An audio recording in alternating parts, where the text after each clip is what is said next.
Macmillan Audio presents The Iliad by Homer, translated by Robert Fitzgerald, read for you by Dan Stevens.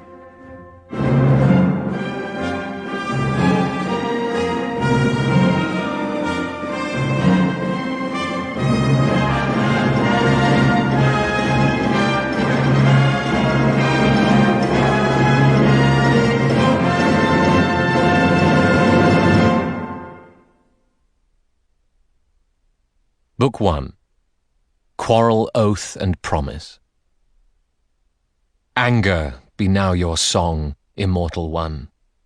Achilles' anger, doomed and ruinous, that caused the Achaeans loss on bitter loss, and crowded brave souls into the undergloom, leaving so many dead men. Carrion for dogs and birds, and the will of Zeus was done. Begin it when the two men first contending broke with one another, the Lord Marshal, Agamemnon, Atreus' son, and Prince Achilles. Among the gods, who brought this quarrel on? The son of Zeus, by Leto. Agamemnon angered him, so he made a burning wind of plague rise in the army. Rank and file sickened and died for the ill their chief had done, in despising a man of prayer. This priest, Chryses, had come down to the ships with gifts, no end of ransom for his daughter. On a golden staff he carried the gods' white bands, and sued for grace from the men of all Achaea, the two Atreidae most of all. O captains Menelaus and Agamemnon, and you other Achaeans under arms, the gods who hold Olympus, may they grant you plunder of Priam's town, and a fair wind home, but let me have my daughter back for ransom, as you revere Apollo, son of Zeus. Then all the soldiers murmured their assent. Behave well to the priest, and take the ransom. But Agamemnon would not. It went against his desire, and brutally he ordered the man away. Let me not find you here by the long ships, loitering this time or returning later, old man. If I do, the staff and ribbons of the god will fail you. Give up the girl, I swear she will grow old at home in Argos, far from her own country, working my loom and visiting my bed. Leave me in peace and go while you can, in safety.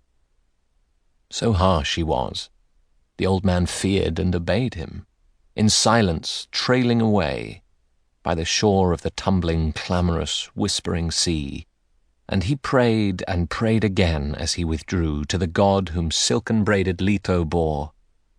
O hear me, master of the silver bow, protector of Tenedos and the holy towns, Apollo, Sminthean, if to your liking ever in any grove I roofed a shrine, or burnt thigh bones in fat upon your altar, bullock or goat flesh, let my wish come true. Your arrows on the Danaans for my tears. Now when he heard this prayer, Phoebus Apollo walked with storm in his heart from Olympus's crest, quiver and bow at his back, and the bundled arrows clanged on the sky behind as he rocked in his anger, descending like night itself. Apart from the ships, he halted and let fly, and the bowstring slammed as the silver bow sprang, rolling in thunder away. Pack animals were his target first, and dogs. But soldiers, too, soon felt transfixing pain from his hard shots, and pyres burned night and day. 9 days the arrows of the god came down broadside upon the army. On the 10th, Achilles called all ranks to assembly. Hera, whose arms are white as ivory, moved him to it, as she took pity on Danaans dying. All being mustered, all in place and quiet, Achilles, fast in battle as a lion, rose and said, Agamemnon, now, I take it, the siege is broken, we are going to sail, and even so may not leave death behind.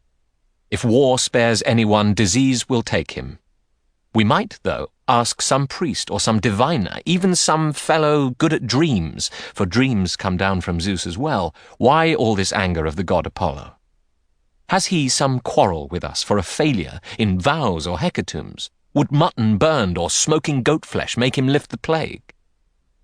Putting the question, down he sat, And Calchas the Storides, came forward, wisest by far of all who scanned the flight of birds. He knew what was, what had been, what would be. Calchas, who brought Achaea's ships to Ilion, by the diviner's gift Apollo gave him, now for their benefit he said, Achilles, dear to Zeus, it is on me you call, to tell you why the archer god is angry. Well, I can tell you. Are you listening? Swear by heaven that you will back me and defend me, because I fear my answer will enrage a man with power in Argos, one whose word Achaean troops obey.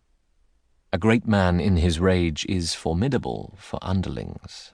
Though he may keep it down, he cherishes the burning in his belly, until a reckoning day.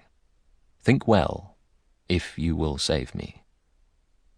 Said Achilles, Courage.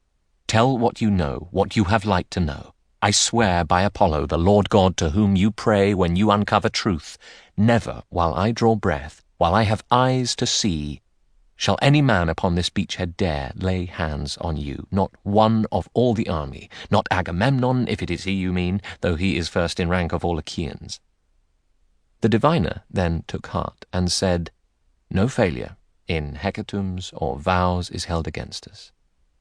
It is the man of prayer whom Agamemnon treated with contempt. He kept his daughter, spurned his gifts. For that man's sake the archer visited grief upon us, and will again. Relieve the Danaans of this plague he will not, until the girl who turns the eyes of men shall be restored to her own father, freely, with no demand for ransom, and until we offer up a hecatomb at Chrysae. Then only can we calm him and persuade him. He finished and sat down. The son of Atreus, ruler of the great plain, Agamemnon, rose furious.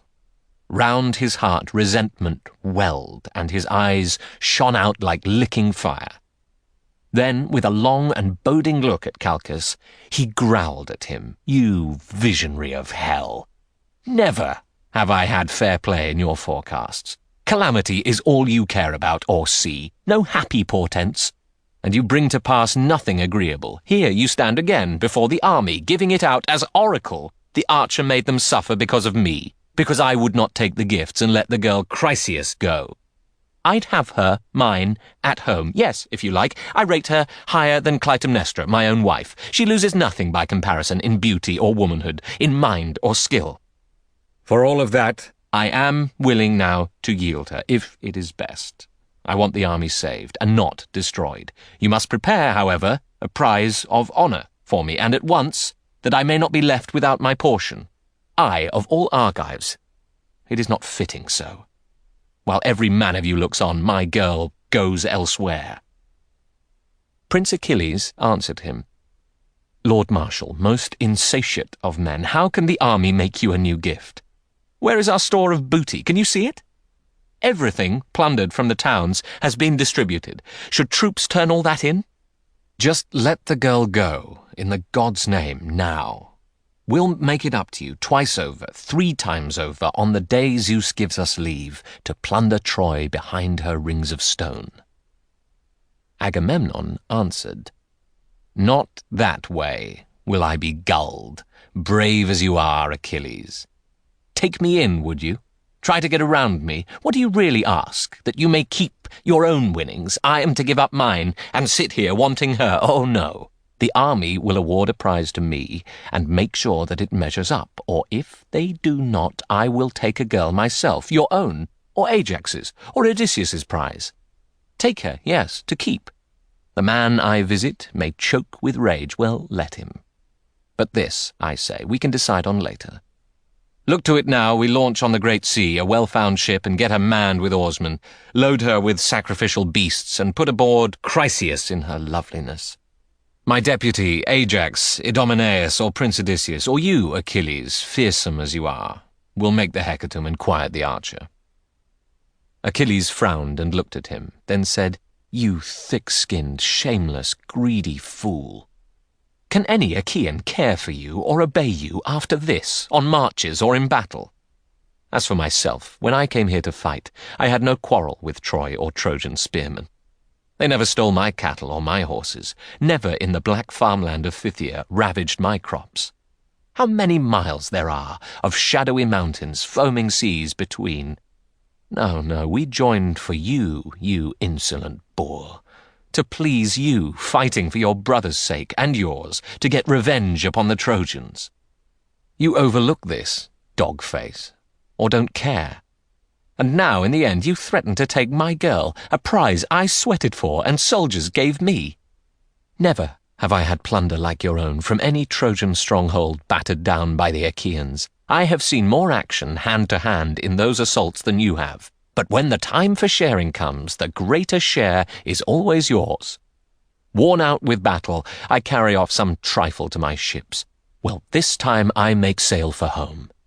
Better to take now to my ships. Why linger, cheated of winnings to make wealth for you? To this, the High Commander made reply. Desert, if that's the way the wind blows. Will I beg you to stay on my account? I will not. Others will honour me, and Zeus, who views the wide world most of all. No officer is hateful to my sight as you are, none. Given like you to faction as to battle. Rugged you are, I grant, by some god's favour. Sail, then, in your ships, and lord it over your own battalion of myrmidons. I do not give a curse for you or for your anger. But here is warning for you. Chryseis, being required of me by Phoebus Apollo, she will be sent back in a ship of mine, manned by my people. That done, I myself will call for Briseis at your hut, and take her, flower of young girls that she is, your prize, to show you here and now who is the stronger, and make the next man sick at heart, if any think of claiming equal place with me. A pain like grief weighed on the son of Peleus, and in his shaggy chest this way and that the passion of his heart ran. Should he draw longsword from hip, stand off the rest and kill in single combat the great son of Atreus, or hold his rage in check and give it time?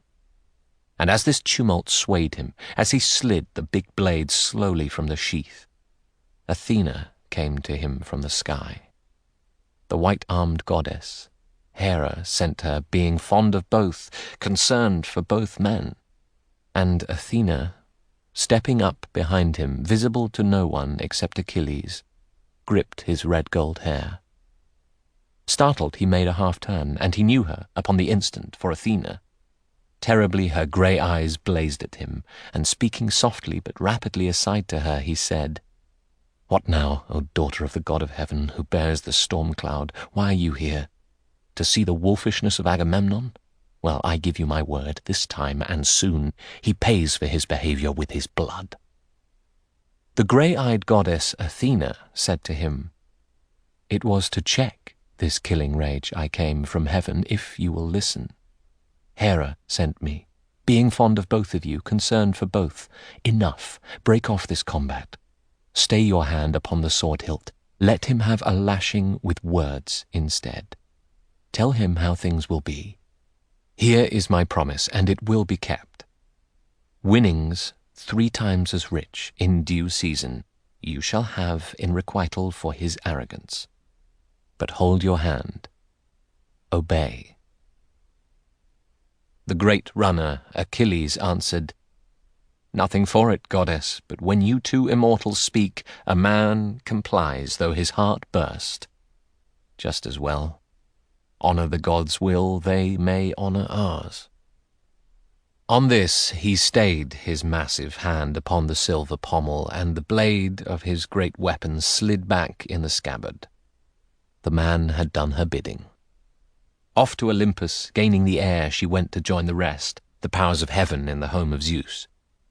But now the son of Peleus turned on Agamemnon and lashed out at him, letting his anger ride in execration. "Sack of wine, you with your cur's eyes and your antelope heart! You've never had the kidney to buckle on armour among the troops, or make a sortie with picked men. Oh no, that way death might lie. Safer, by God, in the middle of the army, is it not, to commandeer the prize of any man who stands up to you? Leech, commander of trash! If not, I swear you never could abuse one soldier more. But here is what I say, my oath upon it, by this great staff. Look, Leaf or shoot, it cannot sprout again, once lopped away from the log it left behind in the timbered hills. It cannot flower, peeled of bark and leaves. Instead, Achaean officers in council take it in hand by turns when they observe by the will of Zeus due order in debate.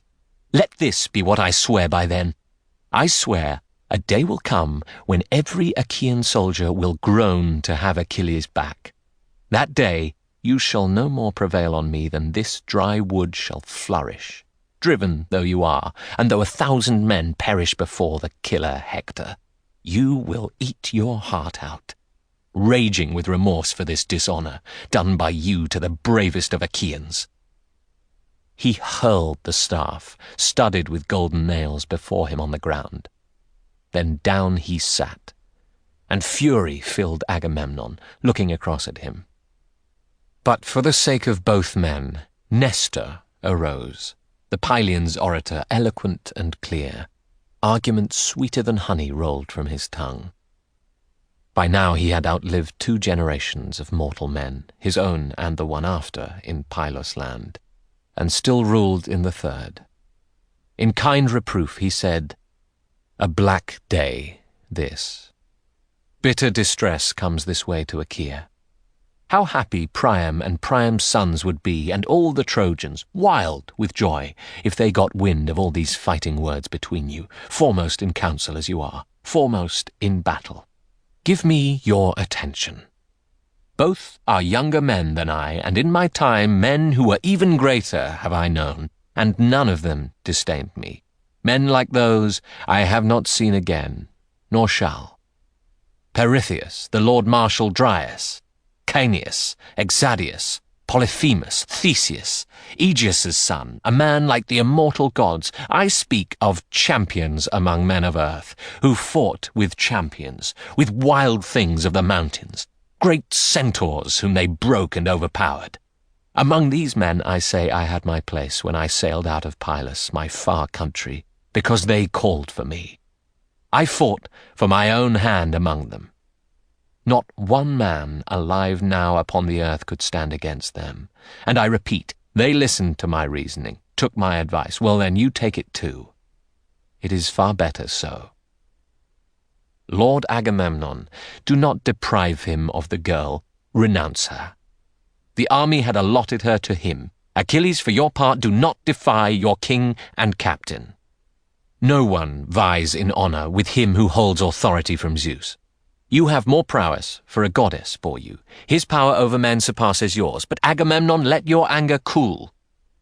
I beg you to relent, knowing Achilles, a sea-wall for Achaeans in the black waves of war." Lord Agamemnon answered, "All you say is fairly said, sir, but this man's ambition, remember, is to lead, to lord it over everyone, hold power over everyone, give orders to the rest of us. Well, one will never take his orders. If the gods, who live forever, made a spearman of him, have they put insults on his lips as well?" Achilles interrupted. "What a poltroon! How lily-livered I should be called if I knuckled under to all you do or say. Give your commands to someone else, not me. And one more thing I have to tell you. Think it over. This time, for the girl, I will not wrangle in arms with you or anyone, though I am robbed of what was given me.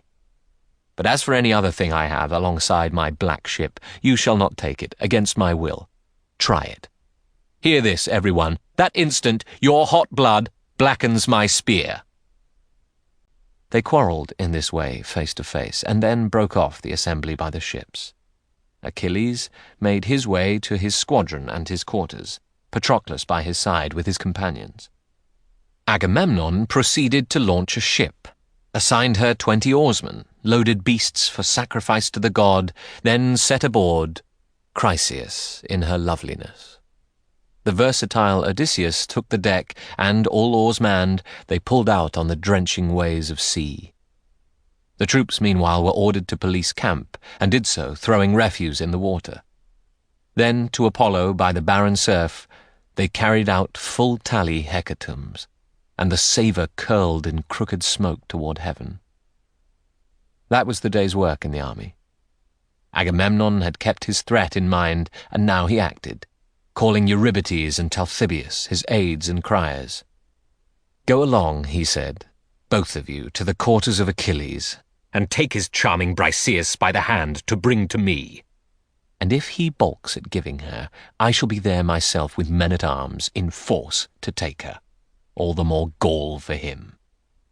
So, ominously, he sent them on their way, and they who had no stomach for it went along the waste sea shingle toward the ships and shelters of the Myrmidons.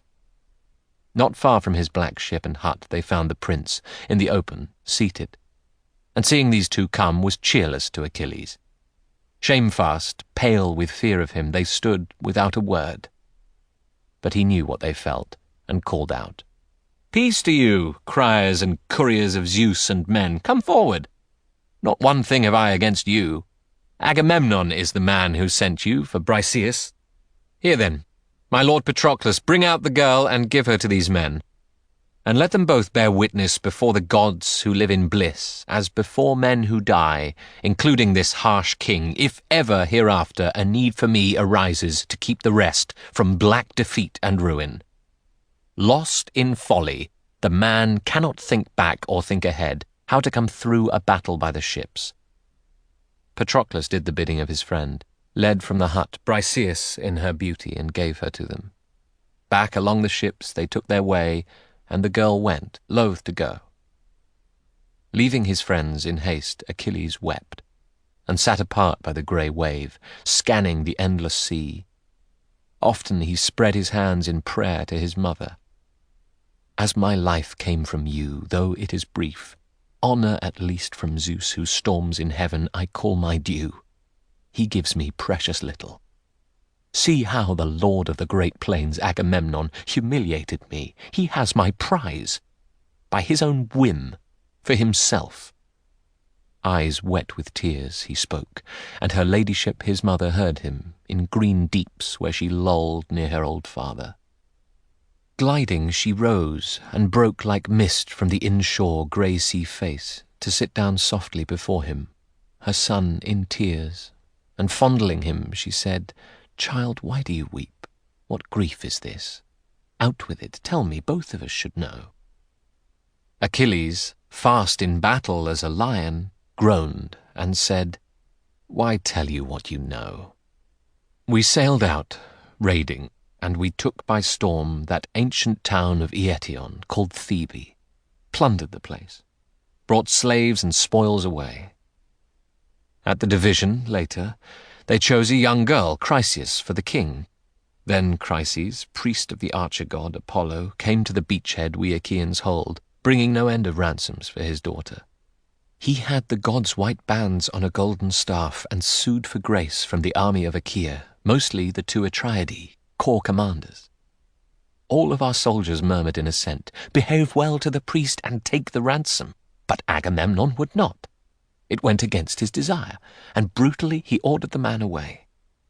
So the old man withdrew in grief and anger. Apollo cared for him. He heard his prayer, and let black bolts of plague fly on the Argives. One by one our men came down with it, and died hard as the gods' shots raked the army broadside. But our priest divined the cause, and told us what the god meant by plague. I said, "Appease the god," but Agamemnon could not contain his rage. He threatened me, and what he threatened is now done. One girl the Achaeans are embarking now for Chrysae beach with gifts for Lord Apollo. The other just now from my hut. The criers came and took her. Briseis' girl, my prize, given by the army. If you can, stand by me. Go to Olympus, pray to Zeus, if ever by word or deed you served him. And so you did. I often heard you tell it in father's house. That time when you alone of all the gods shielded the son of Cronos from peril and disgrace, when other gods, Pallas Athena, Hera, and Poseidon, wished him in irons, wished to keep him bound, you had the will to free him of that bondage, and called up to Olympus in all haste Aegeon, whom the gods call Briareus, the giant with 100 arms, more powerful than the sea god his father. Down he sat by the son of Cronos, glorying in that place. For fear of him the blissful gods forbore to manacle Zeus. Remind him of these things. Cling to his knees, and tell him your good pleasure if he will take the Trojan side and roll the Achaeans back to the water's edge. back on the ships with slaughter. All the troops may savour what their king has won for them, and he may know his madness, what he lost when he dishonoured me, peerless among Achaeans."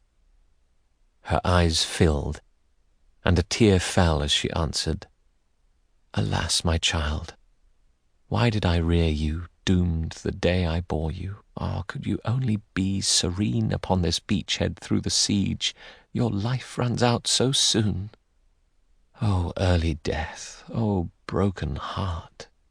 No destiny so cruel, and I bore you to this evil.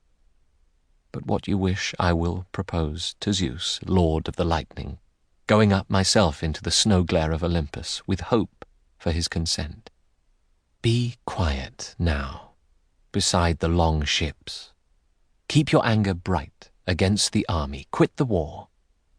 Last night Zeus made a journey to the shore of ocean to feast among the sunburned, and the gods accompanied him. In 12 days he will come back to Olympus. Then I shall be there, to cross his bronze door-sill and take his knees. I trust I'll move him." Thetis left her son, still burning for the softly belted girl whom they had wrested from him. Meanwhile Odysseus, with his shipload of offerings, came to Chryse. Entering the deep harbour there, they furled the sails and stowed them, and unbent forestays to ease the mast down quickly aft into its rest, then rowed her to a mooring. Bowstones were dropped, and they tied up astern, and all stepped out into the wash and ebb, then disembarked their cattle for the Archer and Chryseis from the deep-sea ship. Odysseus, the great tactician, led her to the altar, putting her in her father's hands, and said, "Chryses, as Agamemnon's emissary, I bring your child to you, and for Apollo, a hecatomb in the Danaans' name. We trust in this way to appease your lord, who sent down pain and sorrow on the Argives." So he delivered her, and the priest received her, the child so dear to him, in joy. Then, hastening to give the god his hecatomb, they led bullocks to crowd around the compact altar, rinsed their hands and delved in barley baskets, as open-armed to heaven Chryses prayed, "O hear me, master of the silver bow, protector of Tenedos and the holy towns. If, while I prayed, you listened once before, and honoured me and punished the Achaeans, now let my wish come true again. But turn your plague away this time from the Danaans." And this petition, too, Apollo heard.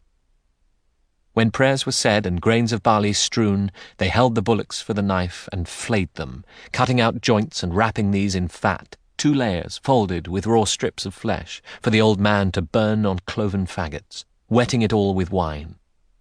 Around him stood young men with 5-tined forks in hand, and when the vitals had been tasted, joints consumed, they sliced the chines and quarters for the spits, roasted them evenly and drew them off. Their meal being now prepared and all work done, they feasted to their heart's content and made desire for meat and drink recede again. Then young men filled their wine bowls to the brim, ladling drops for the god in every cup. Propitiatory songs rose clear and strong until day's end to praise the god Apollo as one who keeps the plague afar, and listening, the god took joy. After the sun went down and darkness came, at last Odysseus's men lay down to rest under the stern hawsers. When dawn spread out her fingertips of rose, they put to sea for the main camp of Achaeans, and the archer god sent them a following wind. Stepping the mast, they shook their canvas out, and wind caught, bellying the sail. A foaming dark blue wave sang backward from the bow as the running ship made way against the sea, until they came offshore of the encampment. Here they put in and hauled the black ship high, far up the sand, braced her with shoring timbers, and then disbanded, each to his own hut. Meanwhile, unstirring and with smouldering heart, the godlike athlete, son of Peleus, Prince Achilles, waited by his racing ships. He would not enter the assembly of emulous men, nor ever go to war, but felt his valour staling in his breast with idleness, and missed the cries of battle. Now when, in fact, 12 days had passed, the gods, who live forever, turned back to Olympus, with Zeus in power supreme among them. Thetis had kept in mind her mission for her son, and rising like a dawn mist from the sea into a cloud, she soared aloft in heaven to high Olympus. Zeus, with massive brows, she found apart, on the chief crest enthroned, and slipping down before him, her left hand placed on his knees, and her right hand held up to cup his chin, she made her plea to him. O Father Zeus, if ever amid immortals, by word or deed I served you, grant my wish, and see to my son's honour. Doom for him of all men comes on quickest. Now Lord Marshal Agamemnon has been high-handed with him, has commandeered and holds his prize of war. But you can make him pay for this, profound mind of Olympus. Lend the Trojans power, until the Achaeans recompense my son, and heap new honour upon him. When she finished, the gatherer of cloud said never a word, but sat unmoving for a long time, silent. Thetis clung to his knees, then spoke again. Give your infallible word and bow your head, or else reject me. Can you be afraid to let me see how low in your esteem I am of all the gods? Greatly perturbed, Lord Zeus, who masses clouds, said, Here is trouble. You drive me into open war with Hera. Sooner or later she will be at me, scolding all day long. Even as matters stand, she never rests from badgering me before the gods. I take the Trojan side in battle, so she says. Go home before you are seen, but you can trust me to put my mind on this. I shall arrange it. Here let me bow my head, then be content to see me bound by that most solemn act before the gods. My word is not revocable, nor ineffectual, once I nod upon it. He bent his ponderous black brows down, and locks ambrosial of his immortal head swung over them, as all Olympus trembled. After this pact they parted. Misty Thetis from glittering Olympus leapt away into the deep sea. Zeus to his hall retired. There all the gods rose from their seats in deference before their father. Not one dared face him unmoved, but all stood up before him, and thus he took his throne. But Hera knew he had new interests. She had seen the goddess Thetis, silvery-footed daughter of the Old One of the Sea, conferring with him, and, nagging, she inquired of Zeus Cronion. Who is it this time, schemer? Who has your ear? How fond you are of secret plans, of taking decisions privately. You could not bring yourself, could you, to favour me with any word of your new plot? The father of gods and men said in reply, Hera, all my provisions you must not itch to know. You'll find them rigorous, consort though you are. In all appropriate matters no one else, nor god or man, shall be advised before you. But when I choose to think alone, don't harry me about it with your questions. The Lady Hera answered with wide eyes, Majesty, what a thing to say! I have not harried you before with questions. Surely you are quite free to tell what you will tell. This time, I dreadfully fear, I have a feeling, Thetis, the silvery-footed daughter of the Old One of the Sea, led you astray. Just now, at daybreak anyway, she came to sit with you and take your knees. My guess is you bowed your head for her in solemn pact, that you will see to the honour of Achilles, that is, to Achaean carnage near the ships. Now Zeus, the gatherer of clouds, said, Marvellous, you and your guesses. You are near it, too. But there is not one thing that you can do about it. Only estrange yourself still more from me. All the more gall for you. If what you say is true, you may be sure it pleases me. And now you just sit down, be still, obey me, or else not all the gods upon Olympus can help in the least when I approach your chair to lay my inexorable hands upon you. At this the wide-eyed Lady Hera feared him, and sat quite still, and bent her will to his. Up through the hall of Zeus now all the lords of heaven were sullen, and looked askance. Hephaestus, master artificer, broke the silence. doing a kindness to the snowy-armed lady his mother Hera. He began, "Ah, what a miserable day if you two raise your voices over mortal creatures. More than enough already. Must you bring your noisy bickering among the gods? What pleasure can we take in a fine dinner when baser matters gain the upper hand? To mother my advice is, what she knows, better make up to father, or he'll start his thundering and shake our feast to bits. You know how he can shock us if he cares to, out of our seats with lightning bolts. Supreme power is his. Oh, soothe him, please. Take a soft tone. Get back in his good graces. Then he'll be benign to us again." He lurched up as he spoke, and held a wine-cup out to her, a double-handed one, and said, "Dear mother, patience.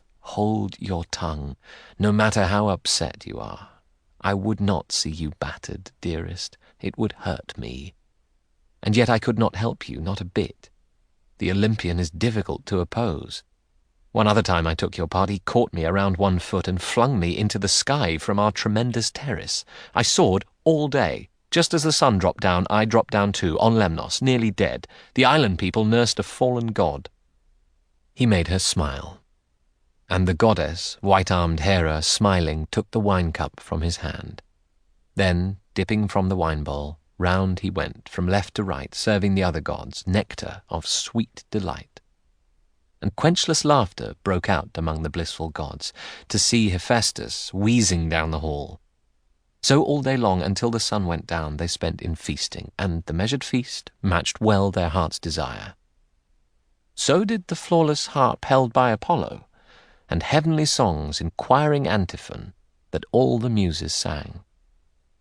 And when the shining sun of day sank in the west, they turned homeward, each one to rest, each to that home the bandy-legged wondrous artisan Hephaestus fashioned for them with his craft. The lord of storm and lightning, Zeus, retired, and shut his eyes where sweet sleep ever came to him, and at his side lay Hera, goddess of the golden chair.